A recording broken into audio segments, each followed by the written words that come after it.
தலைவரே, இன்னைக்கு காலையில என்ன பெஜல்னு பாத்தீங்கன்னா தலைவரே, மாப்பிள்ளைக்கு இன்னைக்கு பிடிச்சது வெள்ளை சப்பாத்தி. இன்னைக்கு வெள்ளை சப்பாத்தி பெஜலு மாப்பிள்ள. ஆஹா, குருமா பெஜலு. இன்னைக்கு வெள்ளை சப்பாத்தி குருமா. ஒரு புடி பிடிக்க வேண்டியதுதான் தலைவரே. டேஸ்ட் எப்படி இருக்குன்னு பார்க்கலாம்.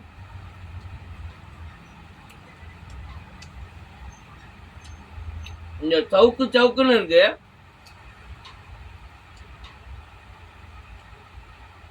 முழுங்கதான் கொஞ்சம் கஷ்டமா இருக்கு. இதோட தன்மை இப்படிதான் இருக்கு தலைவரே. இந்த சப்பாத்தியோட தன்மை இது கோதுமை மாவுல செஞ்சதா மைதா மாவுல செஞ்சதா தெரியல.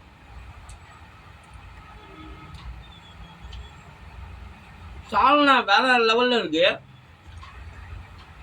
சப்பாத்தி மட்டும் முழுங்க முடியல தலைவரே. இதான் தலைவரே இன்னைக்கு காலையில ஸ்பெஷலு. முழுங்க முடியாத சப்பாத்தி.